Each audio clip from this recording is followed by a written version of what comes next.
This is Rockwell's B-1 bomber. It is one of only 4 prototypes ever produced. Had it been accepted by the United States Air Force, it would have been the fastest and highest flying bomber ever to go into service.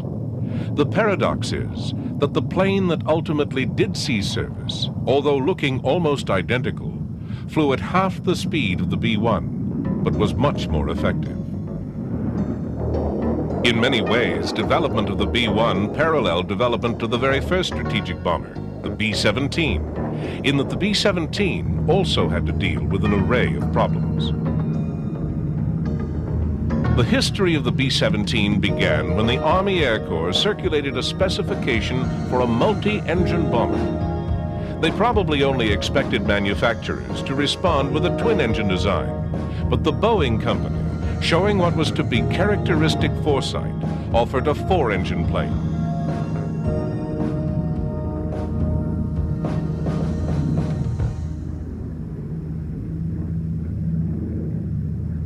As advanced as it may have been, Boeing's Model 299, as the prototype was known, was not very well received.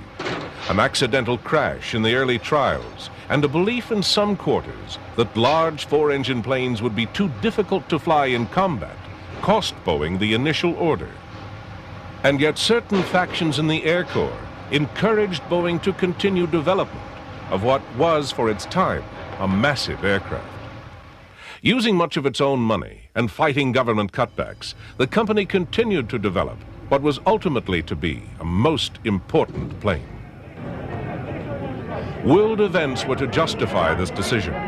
The emergence of the Axis powers caused the Roosevelt administration to rethink its attitude to long-range aerial bombardment, a role in which the B-17 would excel. But the first flying fortresses to see action were 20 examples sent to Britain's Royal Air Force, as much for evaluation as for strategic bombing. The British exercise could never be claimed as a major success. Although welcomed by a nation short on armament, the high-flying long-range B-17s the British called Fortress Ones were to have a short and checkered career.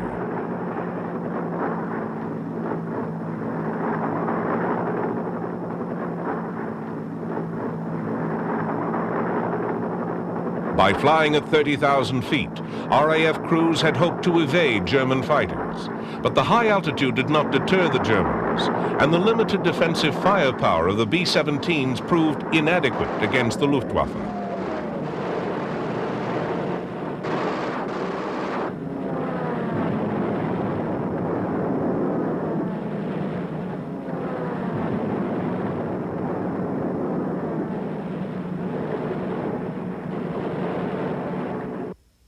With RAF results in hand, Boeing's designers went back to the drawing board.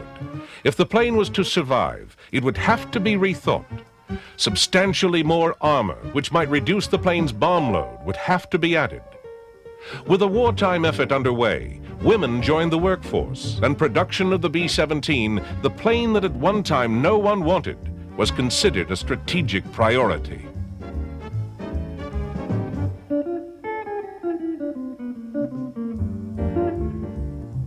Another major modification to the second-generation Flying Fortress was the completely redesigned tail fin, which remedied the stability problems of earlier models. But the major improvement was to defensive firepower. The revised rear fuselage now bristled with gun positions, some in the form of power-operated turrets. An effective but difficult-to-operate ball turret was a challenge to the courage of any gunner.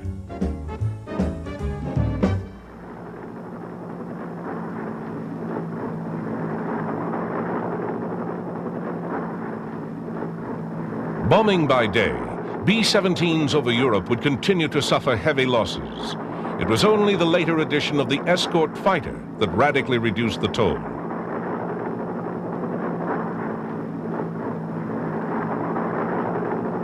Even so, without their added gun positions, flying fortresses would have been easy pickings for the Luftwaffe.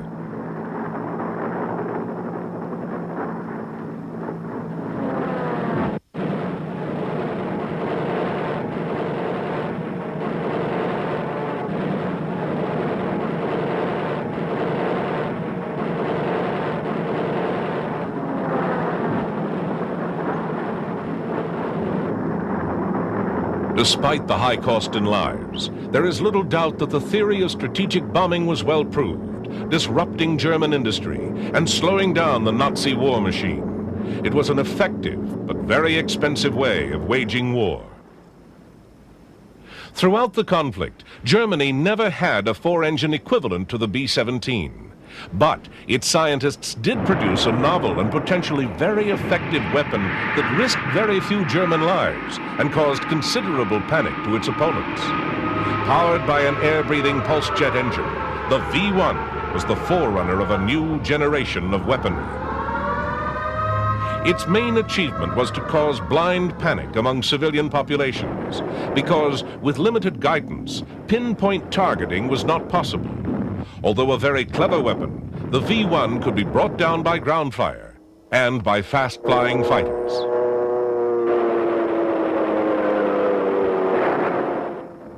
But there was no defense for Hitler's second vengeance weapon, the V-2 ballistic missile, a brilliant and sinister product of the von Braun team, which brought the technique of aerial bombardment to a totally new level, one unforeseen by any of the Allies.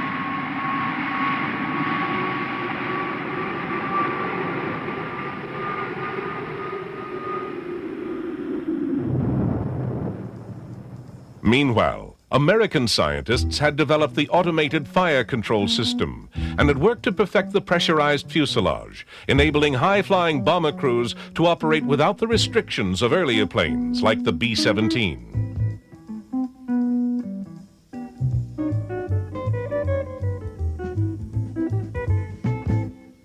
Their philosophy was to perfect existing technology that could quickly be mass-produced.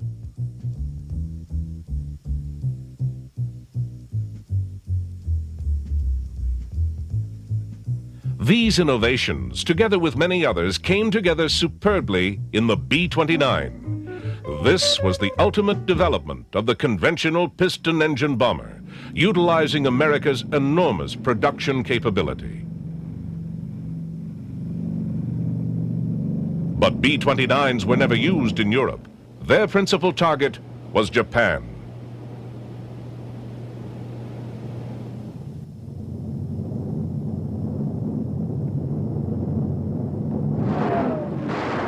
In the Pacific theater, automated gunnery proved itself a markedly better defense for air crews than anything that had been available to the B-17s. Still, the B-29 was a conventional weapon, in keeping with the American philosophy of perfecting what was known. There was one notable exception: the atomic bomb, the ultimate high-technology weapon of the Second World War. It required only one B-29 to carry such a weapon and change the course of history.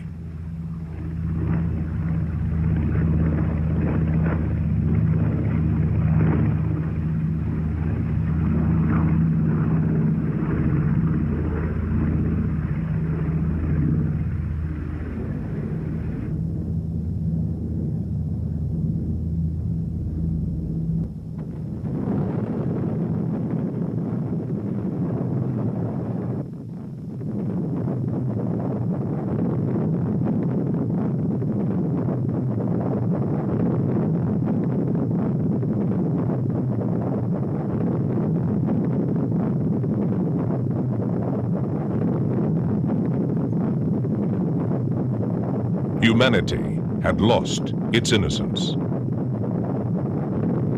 Given the enormous destructive power demonstrated throughout the war by heavy Allied bombers, culminating in the awesome destruction of the atomic blasts, there can be no doubt that by the end of the war, the long-range heavy bomber had become the era's most important weapon, or at least the means of delivering it.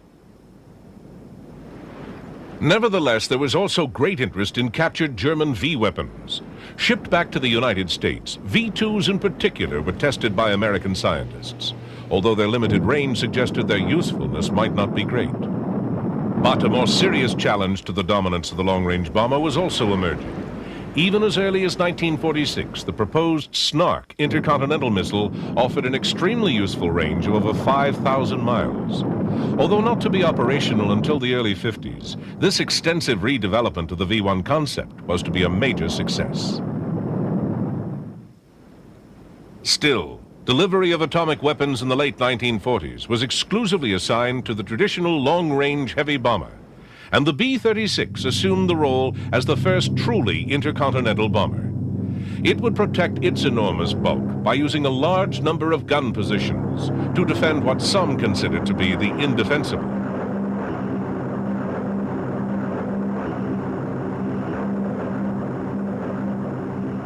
Sometimes referred to as the Big Stick or the Peacemaker, the B-36 used a combination of piston and jet power to extend the American Strategic Air Command's reach to any potential target. In 1947, V-2 rockets, originally built in Peenemünde, Germany, were enhanced with an American-made second stage, providing a range which made the Air Force very interested. Interest was increased by the belligerent acts of the Soviets in Berlin and Czechoslovakia the following year. The Soviet Union, an American ally of the Second World War, caused additional concern when in 1949 it demonstrated its own capacity to detonate a nuclear device, initiating one of the deadliest races in history. In the early 1950s, conventional aircraft, now with swept wings and fully jet-powered, was still considered to be the most reliable nuclear delivery systems, and therefore the best deterrent against what was fast emerging as the Soviet threat. A distinct cooling in relations between the two superpowers was heightened even further by the conflict in Korea, and the stage was set for a Cold War with nuclear sabers rattling on both sides. Crucial to this game of brinkmanship was the best means of delivery, and as far as conventional aircraft were concerned, the U.S. Air Force had no better vehicle than the first intercontinental all-jet bomber, the famous Boeing B-52.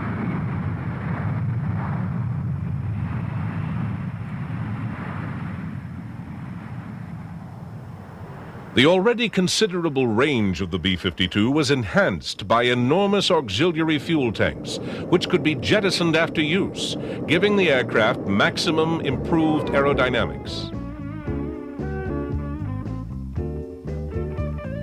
The best means for delivery of atomic weapons, the B-52 was also the logical, if not only choice, for the scientific development of the new and still more lethal hydrogen bomb.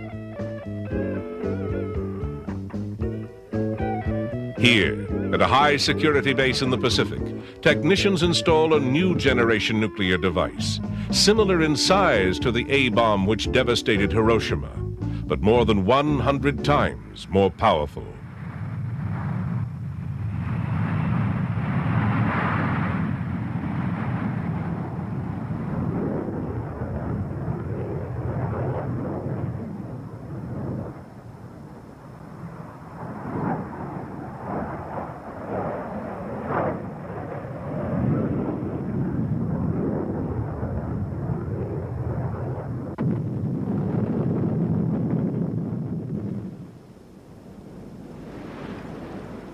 Russia gave a great boost to American defense. Right from the onset of the Cold War, American research had borrowed from the achievements of Peenemünde and White Sands. They utilized the nation's largest financial commitment to a single defense system and developed the first arsenal of truly intercontinental ballistic missiles.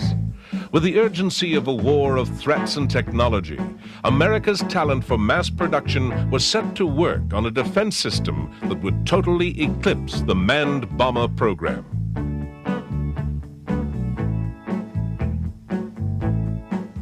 From this stage on, intercontinental ballistic missiles became the prime means of delivering America's nuclear deterrence.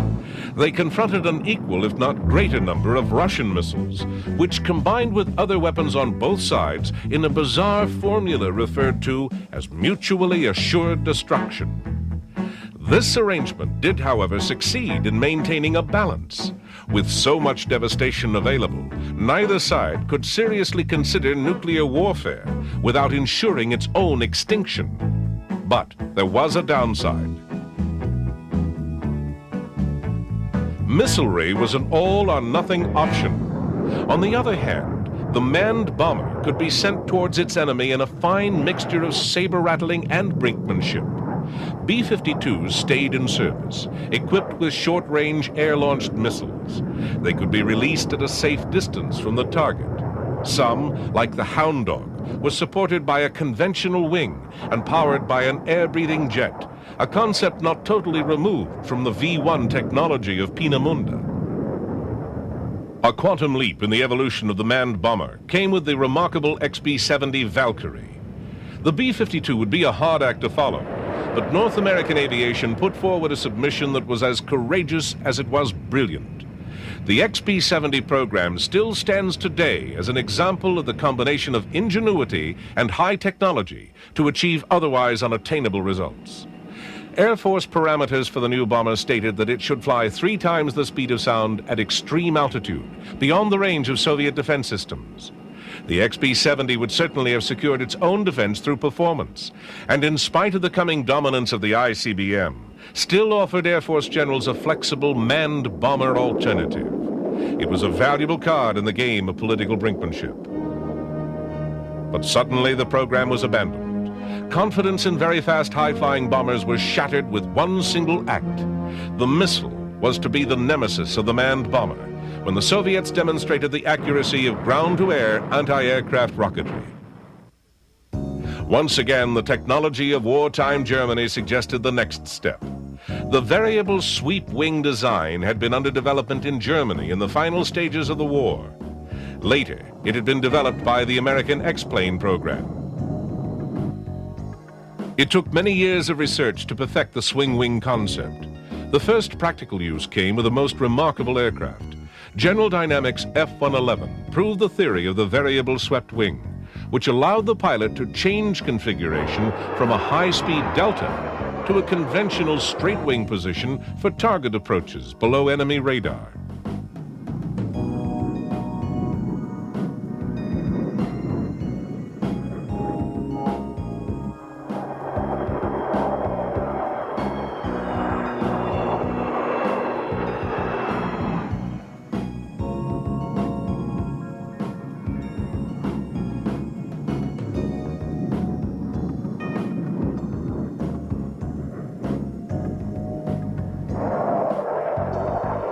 Essential to the success of low flying was the development of terrain-following radar.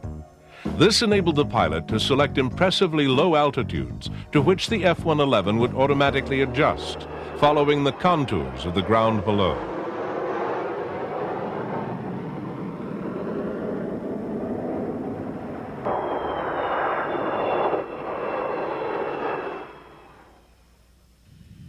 But although the F-111 proved the effectiveness of flying undetected under enemy radar, it was not a heavy bomber. Perhaps the same technology could be developed on a larger scale. The Air Force's request for proposal released in 1969 asked, among other things, for low-altitude ride control and nuclear hardness, the ability of the aircraft's electronic system to resist the effects of a nuclear explosion. Again, the North American company took the lead. Now, under its new banner, Rockwell, it put forward a concept that embraced all the latest innovations, including swing wing technology, but in the proportions of a long-range heavy bomber. To prove the concept, an exhaustive wind tunnel program tested the shape, proportions, and function of Rockwell's proposed swing wing penetrator. In miniature, every flight characteristic and operational idiosyncrasy of what was to be the B-1 project underwent the closest scrutiny.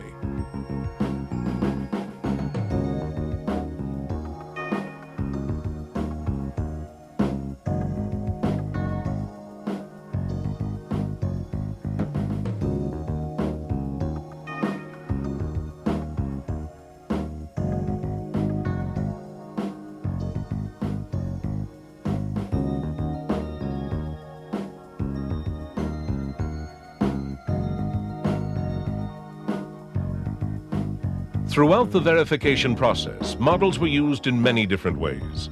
Here, another scale replica of the B-1, using the same non-radar reflective materials as the final aircraft, is tested. On a movable rig, its ability to hide from radar coming from any angle is thoroughly examined.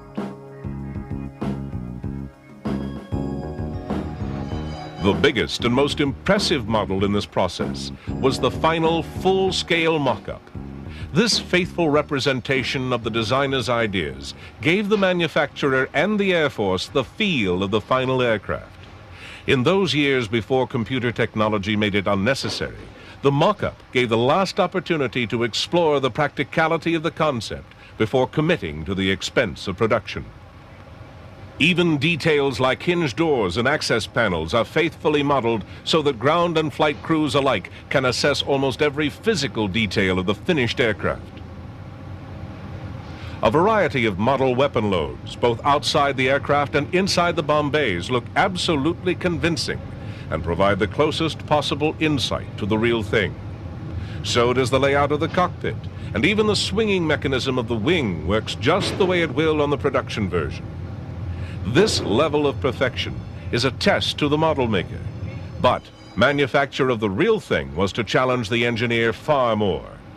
There had been problems with the early F-111 wing box on which the swing wing pivoted.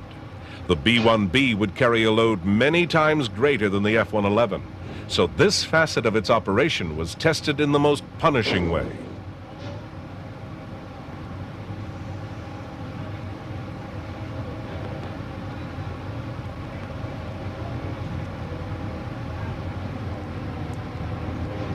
As always with United States military aircraft, the greatest consideration was placed on the service's most indispensable asset. The preservation of aircrew was a major priority, and with the B-1 project, it would prove a substantial challenge.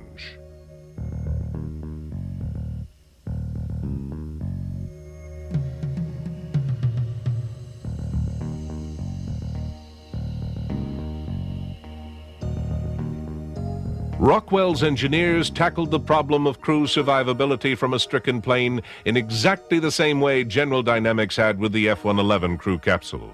But for the B-1, with a crew of 4, it would have to be much larger, and tolerances would be greater.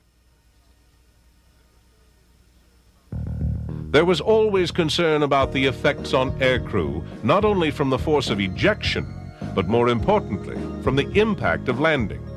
The F-111's capsule had worked well, but at this scale and at a weight of 9,000 pounds, the problems were multiplied.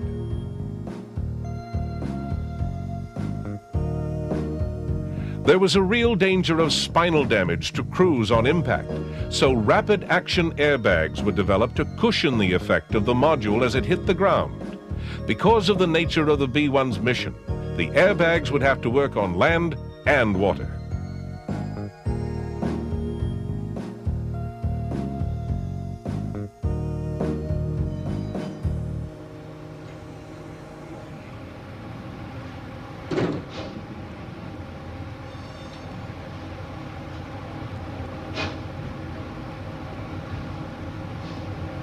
Meanwhile, at Palmdale, California, construction of 3 prototypes began. The B-1 project was now underway, even if its long-term future was far from certain. Funding, as in most major defense projects, was to be a continuing problem. Senate criticism of the enormous cost of the B-1 and the usual inter-service competition for the military budget were as difficult for Rockwell executives to handle as the new technology was for Rockwell's engineers.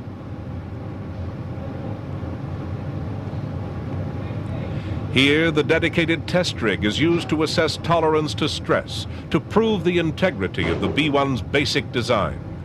That integrity would have to be confirmed before any plane with the performance expectations of the B-1 could be allowed to fly in service.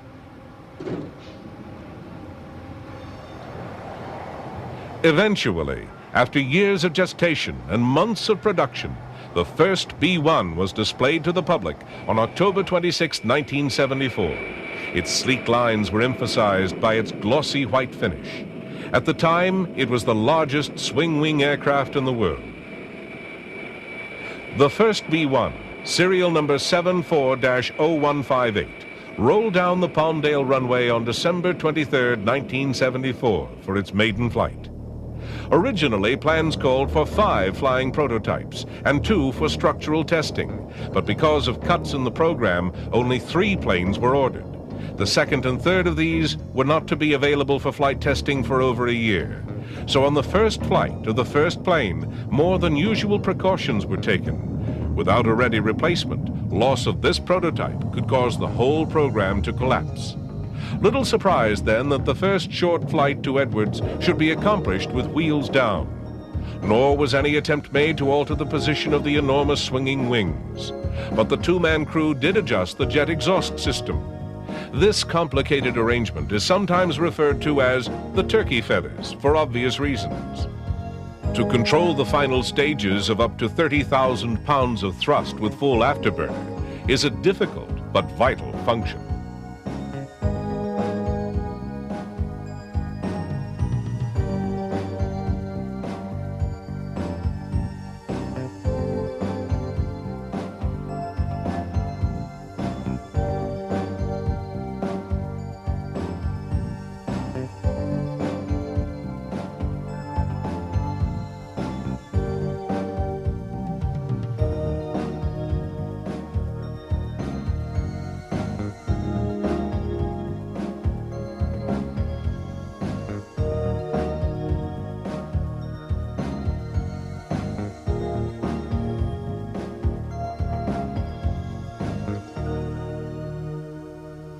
Edwards is the traditional base for testing.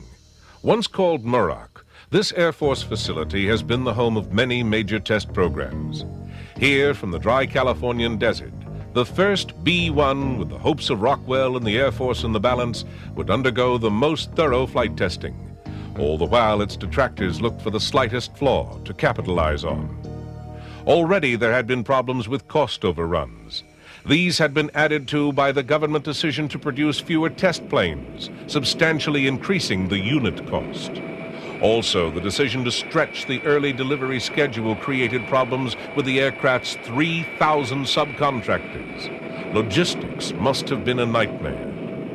Although the first short flight of the B-1 was a totally successful exercise, its future was still far from secure.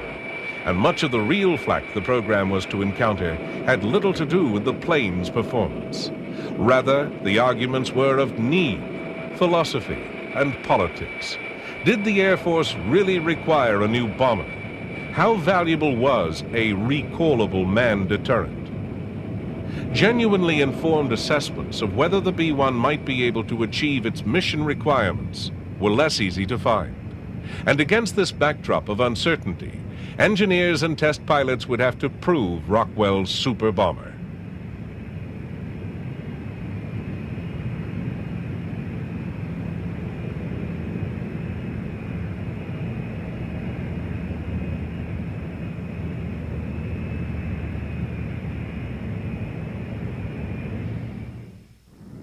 As the testing continued, the sole flying example of the B-1 was carefully put through various stages of the test program. Soon, the enormously powerful and complex landing gear was to be retracted and extended. Years earlier, when Rockwell was still called North American, and it was testing the XB-70 Valkyrie on its first prototype mission, the gear failed to retract properly. But the B-1's initial attempt at a clean profile flight was a total success. With something as complicated as the undercarriage, tremendous effort is expended in testing prior to flight. But in the end, the one that really counts is in the air.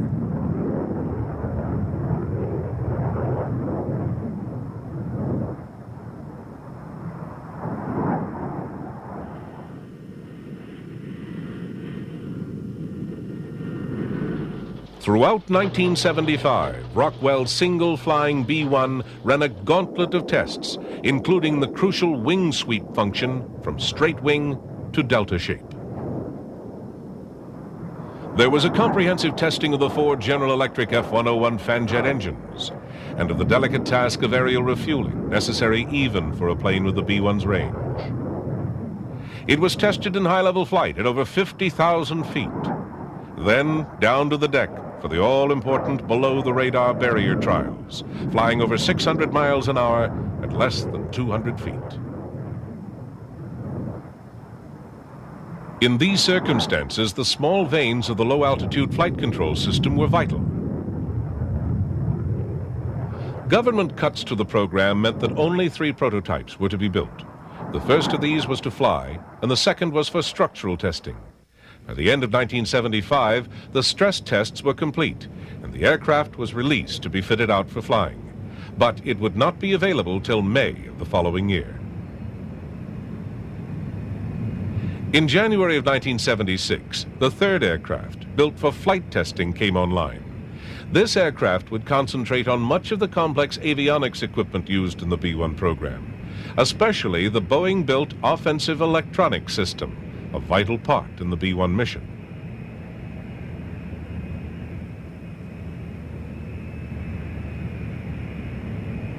Inside the cockpit of these prototypes, a complicated array of dials and meters surrounds the cathode ray tubes. If you look closely, you can see the fighter-like control columns, unusual in a large aircraft. Directly behind the pilot and co-pilot, the other 2 crew members sit in their positions.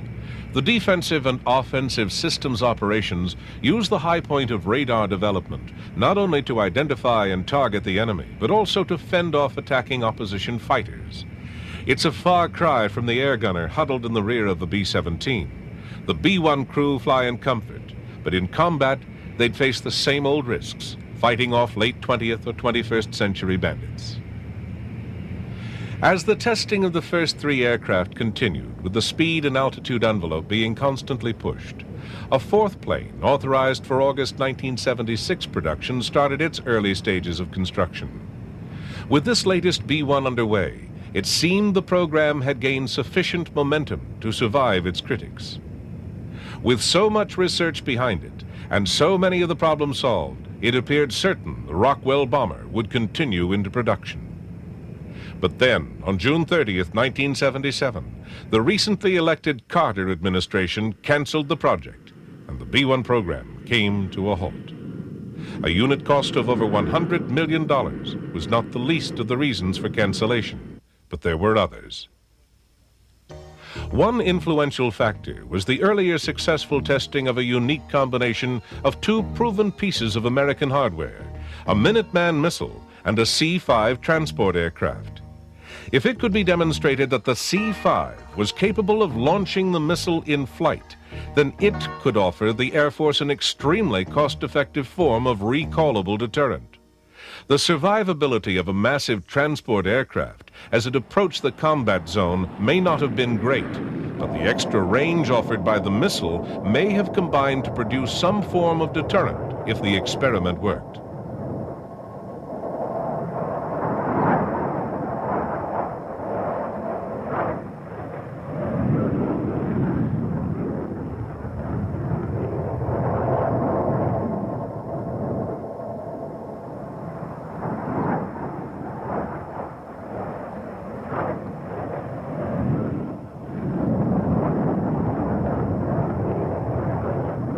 Although it was not to be adopted as a complete system, the air launching of an ICBM was nevertheless a spectacular achievement. It may yet have some potential.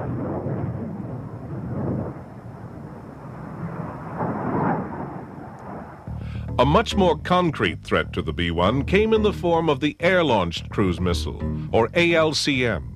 These are clever and extremely deadly weapons. Before extension, their wings and tailplane fold flush to the main body, so that many such missiles can be carried under the wings or in the internal bomb bays of a B-52.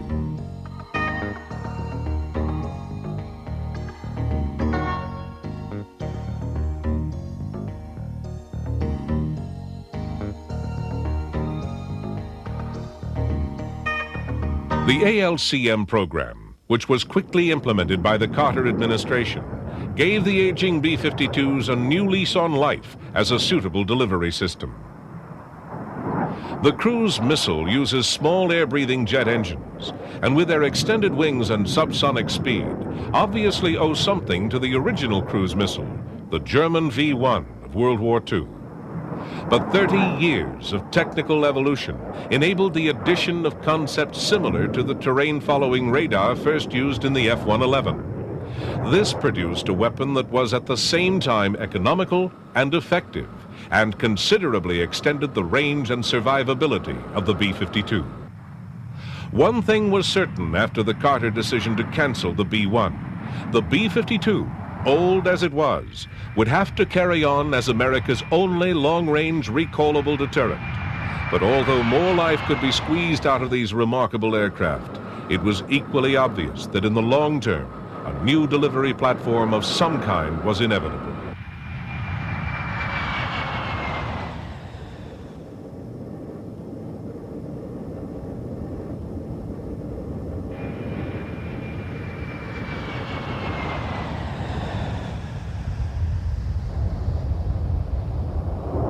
Even with the support of dedicated bomber versions of the F-111 and the ALCMs, the hitting power of America's strategic air force was starting to wane.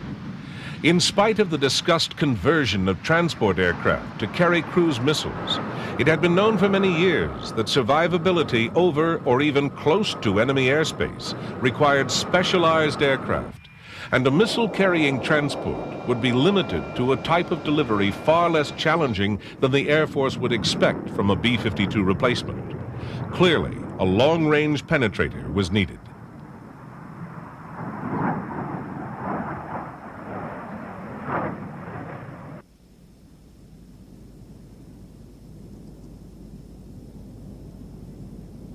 Although the Carter decision had canceled production of the B-1, it had allowed some funds for the continued tests of the first 3 planes and to complete the building of the 4th. It was with these 4 aircraft that Rockwell started to resurrect the program. But much time had passed since the cancellation, and if the swing-wing bomber was ever to reach production, it would be vastly different from the original concept. In some ways, time had worked in the plane's favor. New ideas were now becoming available, and with flying test vehicles on hand, their qualities could be quickly verified.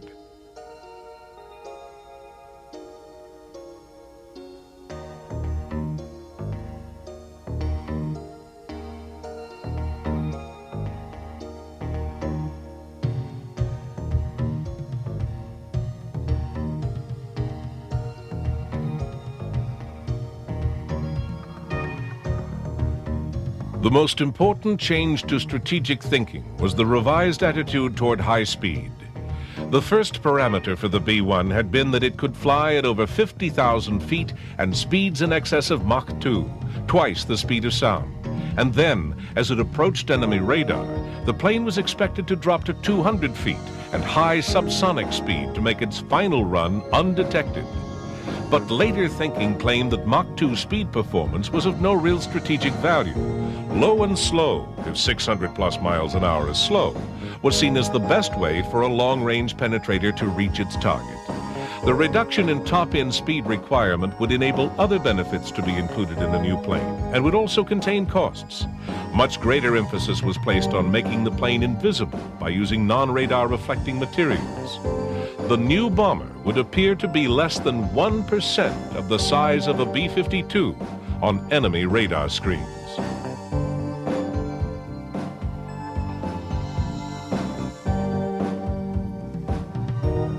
In-flight refueling for optimum range was given even greater priority, as there had been unfounded criticism of the early plane's results at low level. A major change was implemented for crew survival by deleting the crew ejection module, which had never been perfected, in favor of conventional ejection seats, quite suitable for the slower flying version.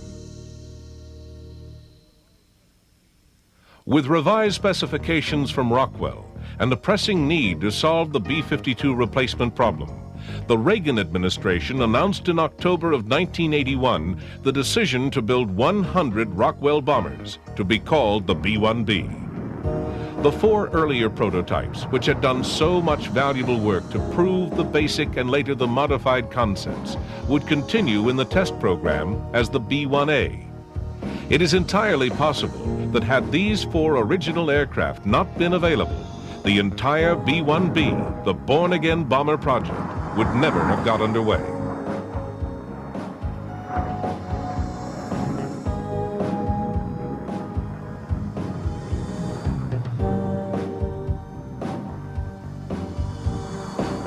The B-1B was to have many new features, including a modified and vastly improved bomb bay. These cavernous areas can now be adjusted to accommodate different weapons loads and fuel requirements.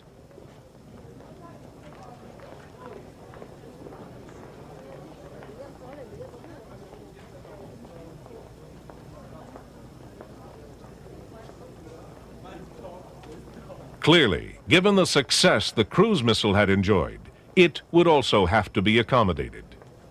Because the B-1B would be the B-52's replacement, the new aircraft would have to accommodate conventional and atomic devices in a variety of sizes and configurations to fulfill a range of operations. Given this need for flexibility and the far-reaching scope of the B-1 project, it's hard to imagine that serious consideration was not so long ago given to using transports like the C-5 to carry cruise missiles, and that this combination was supposed to replace the classic B-52.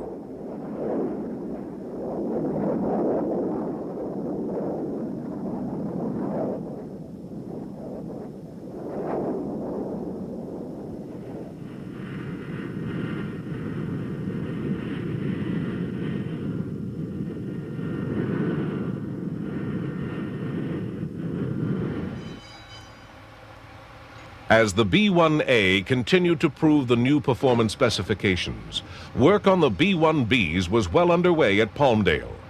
The total cost of 100 B-1Bs was to be $20 billion, or over $200 million a plane. But with the lesson learned from the disruption of the earlier program, at least the B model was certain of completion, and this meant, in the long term, the best value for the money.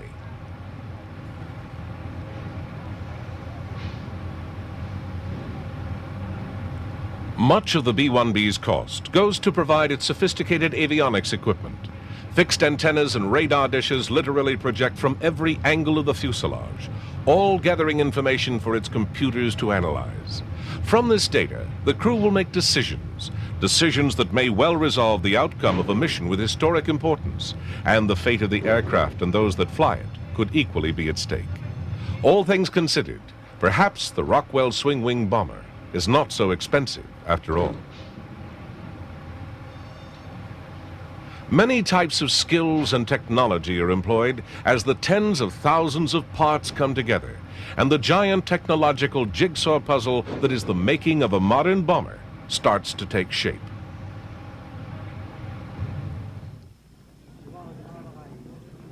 By the middle of 1983, the first B-1B production model was ready to make its public debut, looking so very much like its predecessor. The new planes are hard to distinguish from those which first appeared almost a decade earlier.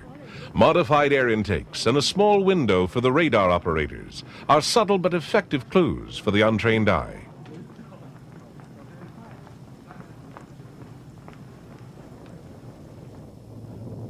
However, the performance variations are not subtle. The B-1B, flying with half the speed potential of the A model, uses 21st century materials to become almost invisible to enemy fighters and missiles, and therefore is far more likely to complete its mission. And all the time it's on its deadly journey, it's providing tacticians with the flexible option of a last-minute recall, a role only the manned bomber can perform, but a role that was often understated in the past.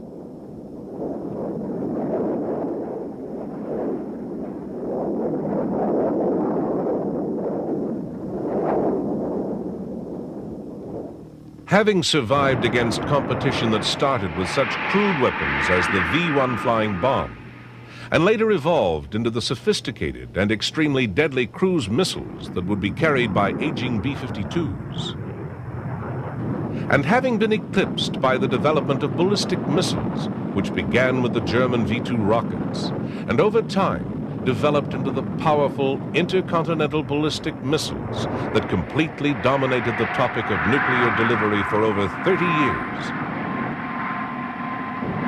The manned bomber survived by using yet another German innovation, that of the variable swept wing.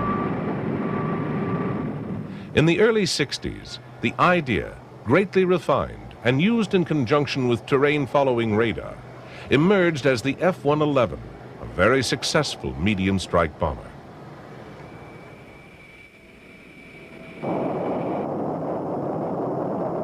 And in the early 70s, the concept was further developed into the B-1, the ultimate high-speed, long-range manned bomber. But it was to take another 10 years and the arrival of still more advanced construction materials and another generation of avionics before the later model, the B-1B, was to reach service. A masterpiece of high technology, the best that the aerospace industry could offer, had finally arrived.